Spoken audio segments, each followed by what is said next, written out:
Hey guys, greetings from Austria. We've been around the country for about 2.5 weeks now. We've been driving the entire country in our Opel Zafira. So we're just taking a pit stop right now. Today is our last day here, and I thought let me just take this quick chance to make a video about helping you drive in Austria. Now for those of you who are really looking to drive in Austria, I think this video will be very helpful. So we are here for winters. We are here driving in December, and these tips are more dedicated to those who want to drive in winter, or just in general if you want to drive in Austria. So it'll kind of help you be more confident when you get here. First things first, the 3 compulsory things you need to rent a car in Austria are: A, you have to give them your valid passport; B, you have to have a credit card on your name; and the third, you have to have an international driving permit. These are the 3 most basic things without which you will not be allowed to pick your car up. So we picked our car from Interrent. It's serviced by Bushbinder, but the same rules apply to any of the car rental companies you want to book with. Now it's become way easier because Booking.com, that was only into hotels so far, is also now into car rentals. So you can pretty much, the way you book a hotel, the same way you can log on to Booking.com and book yourself a car. That's how we booked ours. So now for the most important part, for all the fellow Indians and other Asians out there, Austria is a left-hand drive country as compared to back home where we have a right-hand drive. So you are driving left-hand side, and at the same time you're driving on the right side of the road. So basically it's completely opposite of how you drive back home. So it does take some time. It does take a few hours getting used to the whole system, but once you're here, I think it's beautiful. The roads are very well designed. You're not going to face too many problems understanding the intersections or the turns. Everything is written very well. Wherever you are, you can use Google Maps and absolutely rely on it. Now what happens is in Austria is from the November 1st to I think the 15th March is when they have winter driving conditions. What happens during this time is that every car is supposed to have a set of winter tires. You cannot use your all-weather tires, or you cannot use summer tires. There is something specifically called as winter tires, which are made for these icy conditions, these snowy conditions. And it's an absolute compulsory rule in Austria to have 4 winter tires from November to March. So winter tires are nothing but they give you more grip, they give you more traction on the road, and it is a must. But if you're picking your car up from your rental agency, be sure to check with them. As per law, it is mandatory for them to give you 4 winter tires, but still it's better to always check it with them. Now above this is the use of snow chains. Now for a lot of people who may not know this, snow chains are essentially, they're steel chains that you have to put onto your wheels, the front 2 or maybe all 4 depending on the car you choose. But when it is actually snowed in a lot, or when there is a lot of ice on the road, there will be signs put up by the traffic police here that the use of snow chains is required. Without that, you cannot drive your car ahead, and you absolutely shouldn't. It is very risky. What snow chains does is, when you put on these steel chains on your wheel, they give you more traction.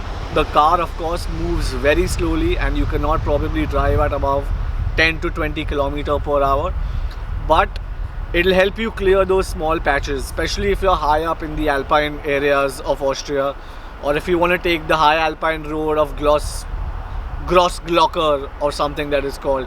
It's a beautiful road. You probably have the best views of the Alps from there, but the road has severe winter conditions. It's probably always snowed in. So are a lot of passes up at the mountains, and when you're driving through these areas, you may definitely need to have snow chains. It's not necessary for you that you may have to use it on your trip also, but as a safety measure, it is highly recommended to get snow chains. Now when you take snow chains from the rental companies, a lot of these guys are going to charge you extra prices for no reason. Like for example, ours said it's 25 euros per day to rent snow chains, and according to my trip that would have been 2.5 weeks. So you can do the math, that's a huge number. So what you can do is you can just get here, rent your car, probably speak to your rental agency, and if they agree to give it to you at a one-time fee of about 20-25 euro, it's okay to pick it up from them. Otherwise, just go to a supermarket and you'll probably get it for 20-25 euros. So even if you don't use it, you're not going to spend that much money on it. The other second thing as extras that they offer you, these rental companies, is a GPS system. A GPS system that goes for about 8 to 10 euros a day. Again, if you have Google Map, you can definitely rely on it. You really do not need to have any kind of GPS. The third extra that they provide, which I think is a must, is insurance. Now, do not cheapen out on it. It's not very expensive. For our entire trip, for about 2.5 weeks, we've paid about 100 euro for insurance. But believe me, it's so much mental satisfaction because you know you're completely insured. I mean, if we had, God forbid, but if we had an accident or if we damaged the car, or as much as windshield damage or bumper damage, or even just drove the car down a mountain, my insurance would cover it all. So it's always better to get insurance from your car provider. So when you're booking it, only keep this in mind. Going back to driving conditions, I think Austrians in general are great drivers. We have not faced too many issues of not understanding the road laws or the regulations. Also, if there is any problem that you're stuck on a motorway or a pass, there are always these SOS emergency helplines written all over the place. You can ask the cops, the police will come and help you. They have a traffic control room that pretty much works 24-hour. And also our rental agency has provided us a 24-hour helpline, so that if we have faced any problem, we can get in touch with them, which we did, as a matter of fact, a couple of days back when the car started steaming suddenly. But it was just because of overusing, of heating of the engine basically. But they are really helpful because you can call them at whatever time in the night and they will be there to assist you. As far as driving goes, the motorways are speedy. You can drive at about 100 to 135 kilometers per hour by limit. When you go up in the mountains, the high alpine areas, always better to be slower. Drive at about 50 to 60 kilometers per hour, and don't push your luck. One more important thing you will notice is that your car will skid. No matter the winter tires, no matter the snow chains, if there's a lot of ice, if there are icy conditions, the car will skid a little. In such situations, it's okay, don't panic, don't be afraid, because it might just skid a little bit here and there and you'll probably be able to control it. It's not that it goes into a dead bend. But yes, be cautious, be slow. If you feel at any point of time that you cannot drive further, just park the car in the side and get down. I mean, when we were driving a couple of nights back and we were hit by this snowstorm, and it was probably one of the worst ones I've seen. I mean, our windshield was getting hurled at with big rocks and stones and we couldn't see like 5 feet ahead of us. In that scenario, plus it was night time, so there was really we couldn't understand where we were going. In such scenarios, it's always better to stop, wait for the weather to get clear. It will get clear in about half an hour to an hour. If you feel that you cannot drive, please call the emergency helpline. They will come, they will escort you, and they will drive you up till the rough patch gets over. So be very wary of these things. Now, driving is beautiful. You'll come across scenic countryside villages, green meadows, snowy mountains. You'll come across lakes, you'll come across these tunnels, you come across some beautiful Austrian countryside. So have a great time, enjoy whatever you're riding, driving.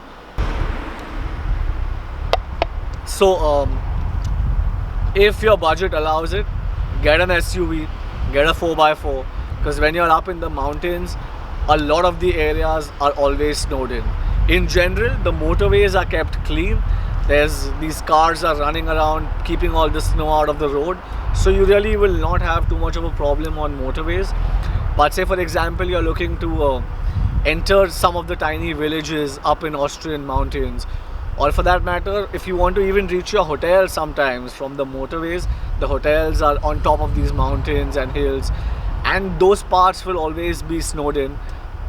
So make sure that you're carrying snow chains, you're carrying snow equipment, What we noticed every morning when we woke up in the mountains was that this car is pretty much covered with snow. You really can't see the windshield, you can't see the roof, everything is covered in snow. So spend 10 minutes scrubbing through the car. All these cars will provide you with scrubbers for ice. I don't know if scrubbers is the right word, but you probably use it like a broom to scratch off all the ice away from the windshield. Make sure you clear the roof, because what happens is when you start driving and you suddenly brake, the entire ice is going to come down on your windshield and you may just black out at that time. So always better to keep all the ice out, keep all of it clean. Above everything, it's been our best decision to drive around. Because there is so much flexibility. I mean, we've just been pretty much driving around the area. We've been driving around villages and towns. We had no schedule for most part of our trip. Also, in the cities, I would really not advise driving, especially if you're in Vienna or in Salzburg, because there's not a lot of place. You have to pay hefty parking fines or parking fees wherever you look to park. And there's pretty much no point driving because these cities are so small. You can cover Vienna walking on foot, or even Salzburg for that matter. But get out only when you want to drive up in the countryside, drive up in the mountains, and do anything else from except these major cities. If you are braver, you can camper van it. You can take a lovely motorhome along with you. And is there anything more? No? Alright, so wish you guys a safe journey. Drive safe, drive slowly, and love it.